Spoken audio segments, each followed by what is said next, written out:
We have two different types of anchor posts. One has a magnet and the other one does not. The ones with the magnet are used for only two of our tools. Here you see the bottom side with the prong with the divot in it. I don't know what to call that part that is on the left. I'm hoping that you have some ideas.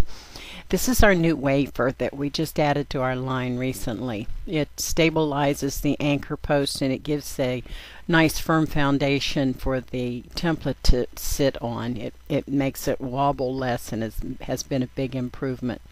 Here you can see how the pin is inserted underneath that bent spot.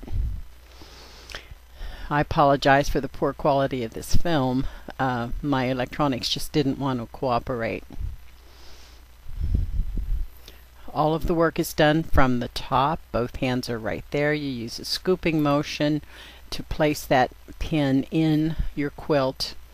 Then you take a second pin, which is actually the same pin that is used for the prong. It's a 1-inch T-pin. And we use that as the stabilizer pin. It goes through the quilt underneath of that bend in the prong and up the other side. When it's properly in place, that anchor post stays right where it belongs. Then we take the wafer and slide it back underneath of the anchor post, and that gives a nice solid basis. If it used two of our templates use a cap to help hold the template in place, and as you can see, that magnet is a very strong connection. To move the anchor post to another area, you simply remove the wafer, take out the T-pin, use a backward scoop motion to remove the anchor post, and then just move it to your next position and reposition it.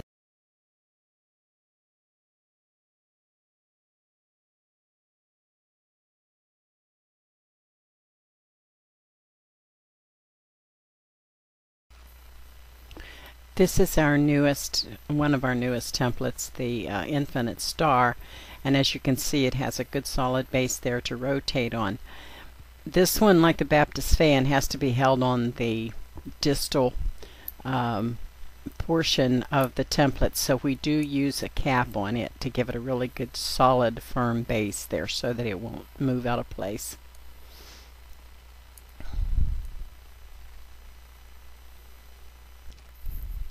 I used a loose quilt here to show you the back side of it when you're done. When the anchor post is in place properly, there is nothing in the back that could interfere with any of the stitching or the bed of the machine.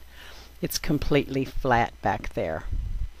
And here you can easily see the where it crosses, where the two pins cross.